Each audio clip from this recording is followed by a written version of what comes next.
Depuis plusieurs semaines, automobilistes et motards sont réunis dans un cortège de manifestations, de pétitions, de protestations, de coups de gueule, de coups de klaxon. Les députés LR sont avec eux pour s'opposer à cette baisse sans concertation, sans débat, autoritaire et massive de la limitation de vitesse à 80 km/h sur 400 000 km de routes françaises. Non aux 80 km/h parce que le gouvernement n'a pas le monopole de la sécurité routière. Nous sommes favorables aux mesures concernant l'alcool, la lutte contre les stupéfiants ou le téléphone au volant, les limitations en agglomération, mais nous considérons que les dépassements seront de plus en plus difficiles, de plus en plus dangereux et qu'il sera impossible de doubler des camions roulant à la même vitesse.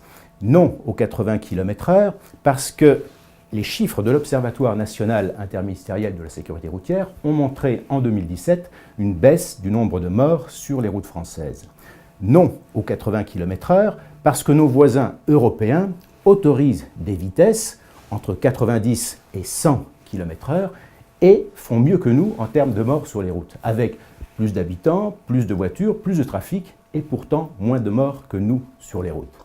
Non aux 80 km/h parce qu'à la campagne, il n'y a pas de Vélib, il n'y a pas de métro, il n'y a pas de tram, il n'y a même plus de train d'ailleurs. La voiture est nécessaire pour travailler. Et les territoires ruraux ont le sentiment d'être oubliés, délaissés, méprisés, et ils sont déjà excédés par les hausses de carburant, les hausses du contrôle technique, les hausses des péages. Alors à l'Assemblée nationale, nous avons décidé de créer un groupe de travail sur cette question, de faire des propositions d'ici le printemps, et je demande donc solennellement au Premier ministre de ne pas signer ce décret avant d'avoir entendu, écouté, respecté les travaux et l'avis du Parlement, c'est-à-dire du peuple de France.